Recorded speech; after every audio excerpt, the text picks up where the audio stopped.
The truth is not in the treasure. The treasure is the truth itself. Forget the gold, the curses, the mummies, the fantasies born in the fog of Victorian scholarship and Hollywood films. The ancient Egyptians did not bury wealth in the Great Pyramid of Giza. They buried a profound, astonishing secret of mathematics, engineering, and the cosmos. This is the story of that secret, told not from the dusty annals of the past, but through the eyes of the one man who, in the modern age, truly understood its weight. Chapter 1. The Surveyor's Madness. Giza Plateau, Egypt, August 1989. The heat was not a temperature. It was a physical presence. It was the ancient burning breath of the Sahara, a furnace that had tempered the pyramids for 4 millennia, stripping their brilliant white casing and leaving only the jagged, yellowish heart beneath.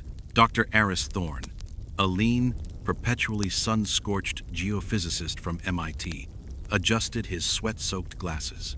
He stood on the north face of the Great Pyramid of Khufu, directly above the rough, robber-cut entrance that had been blasted through the stone in the 9th century. Below, the crowd swarmed like ants, tourists, vendors, and the ubiquitous police, but Aris ignored them. He was focused on a 0.40 feet higher, the invisible, sealed entrance point, described by the ancient geographer Strabo, the true mouth of the tomb. Aris was not here for archaeology. He was here because the math was wrong. For 20 years, his life had been a series of increasingly obsessive calculations built upon the famed Piazzi-Smythe survey of the 1,860 seconds. That Victorian astronomer had been ridiculed for seeing divine measurements in every cubit of the Great Pyramid, but Aris had stripped away the mysticism and kept the data. The data insisted on precision that shouldn't exist. Another day, another degree of madness, Dr. Thorne, a dry voice said, in Arabic-accented English. It was Dr. Omar Hassan, chief inspector of the Giza necropolis, and Aris's reluctant collaborator. Omar was a man of tradition, skeptical of Western obsession, and even more skeptical of Aris's latest theory, a theory Aris had, in a moment of reckless excitement, dubbed the theory of the unseen alignment. The madness is in believing 2.3 million stones were placed with this geometric fidelity by men who only knew copper tools and sledges, Aris replied, not taking his eyes off the stone. Look at the corner joints of the remaining casing blocks on the base. You can't slide a razor blade between them. That's a tolerance better than what they achieve today with laser-guided CNC machines. Why? Omar sighed, swatting a fly. Because they were masters, Aris. We know how they cut the granite at Aswan dolerite balls and sheer effort. We know they transported the limestone by boat during the inundation. We know they used ramps. The answer is hard work, not science fiction. Hard work does not explain the coffer, Aris countered, tapping his portable laser rangefinder.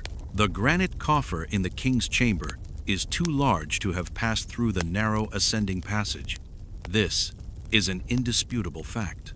Therefore, it had to have been placed during construction, not after. But to build the entire chamber around it, you must know the exact final dimensions of a room that is hundreds of feet in the air before you even lay the first course of stone at the base. It demands a master plan of impossible predictive accuracy. Aris then pointed the rangefinder higher, at the apex. And look up there. The Great Pyramid was, for nearly 4,000 years, the tallest structure on Earth. It was built with its 4 sides aligned almost perfectly to the 4 cardinal directions, north, south, east, west. But they didn't have magnetic compasses. They used the stars.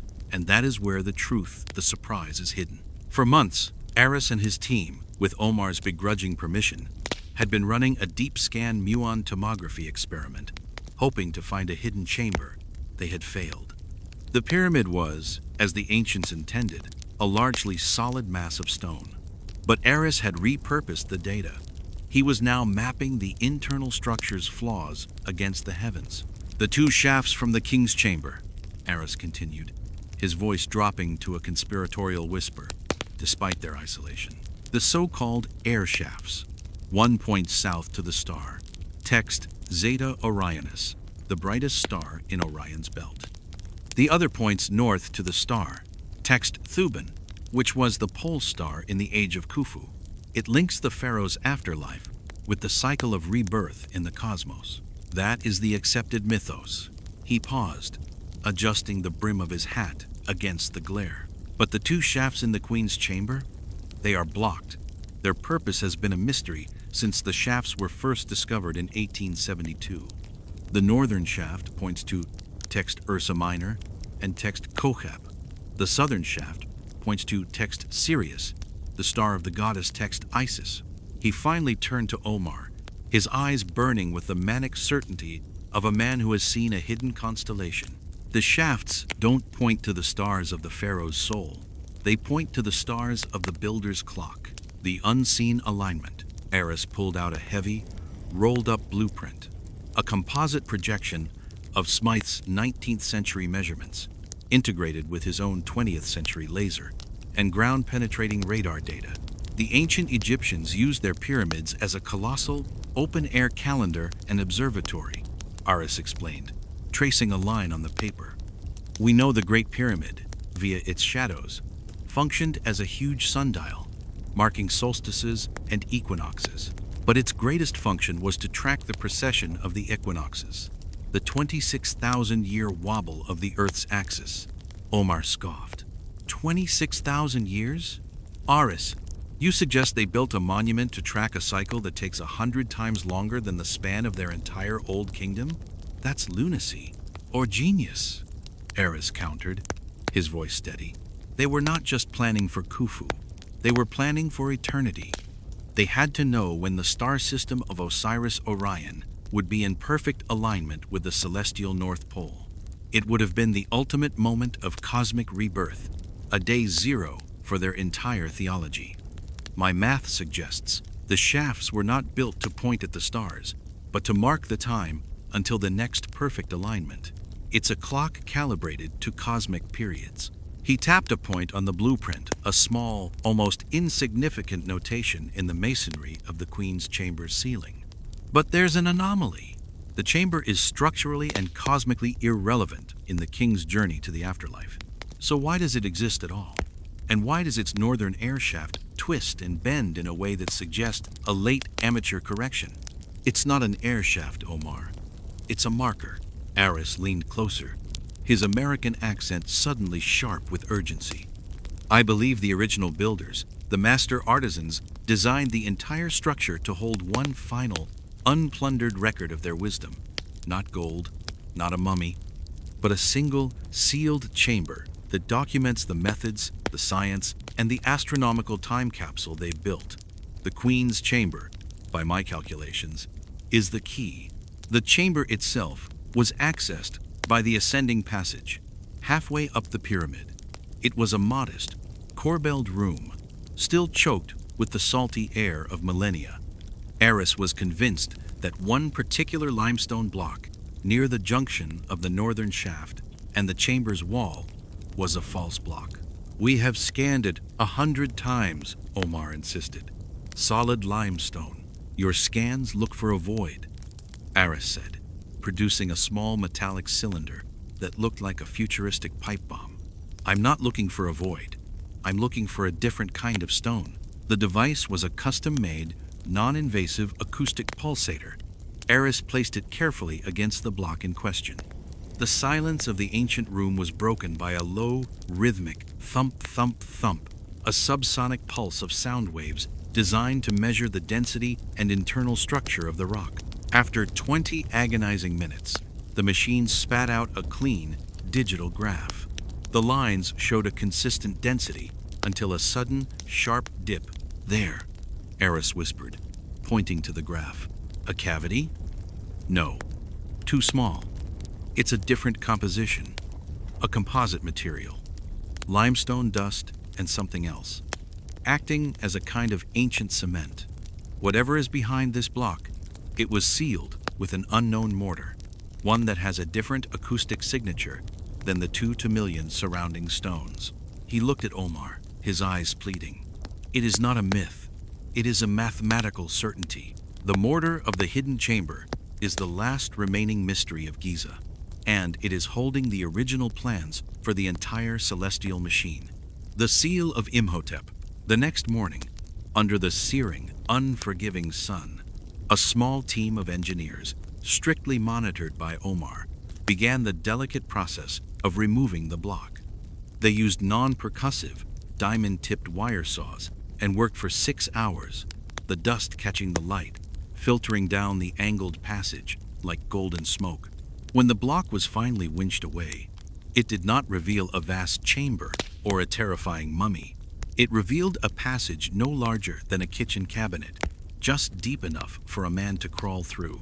And inside, there was no treasure. There was only a single item, a perfectly preserved, polished granite scroll case, resting on a small, worn pedestal. Aris's hands, which had been steady holding the acoustic pulsator, trembled as he reached for it.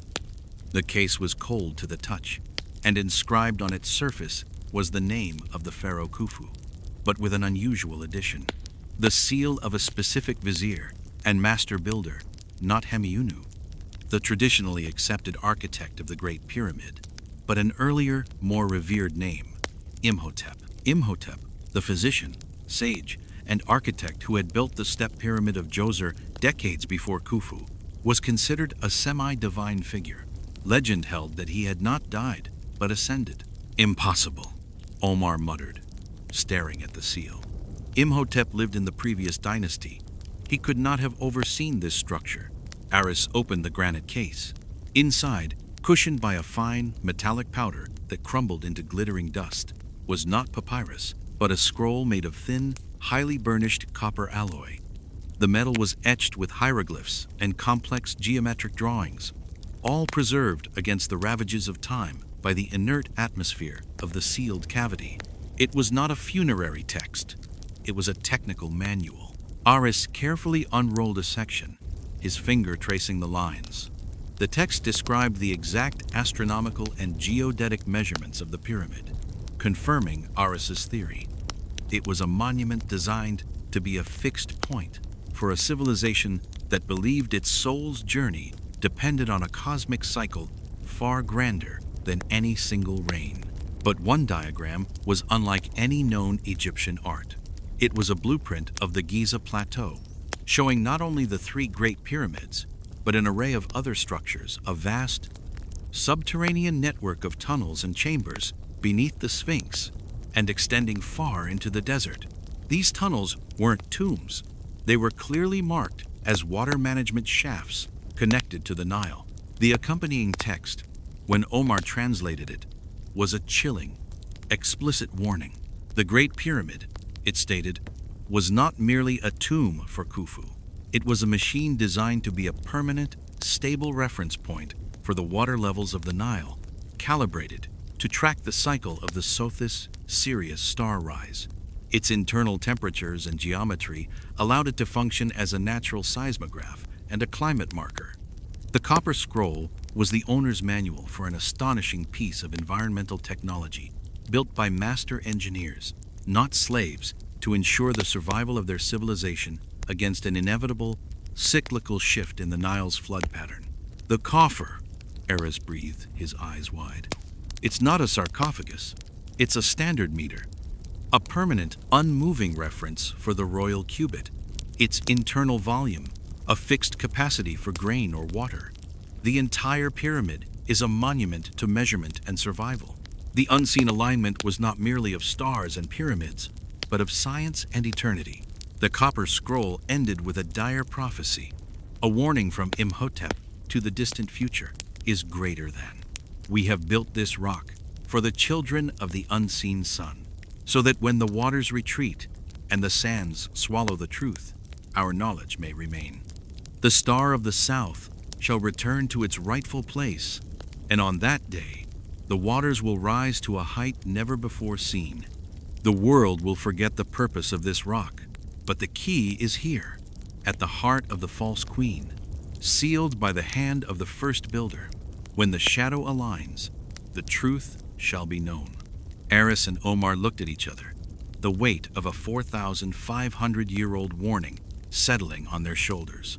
The world believed the pyramids were merely graves, but the scrolls in Aris's hand proved they were a sophisticated, monumental instrument of survival, built by a society of brilliant, salaried engineers who foresaw a cataclysm and dedicated their lives to leaving behind not a curse, but a gift, a blueprint for a global flood defense, patiently awaiting the scientific rediscovery of its own creators. The story was only just beginning. I have provided a compelling opening section that is historical,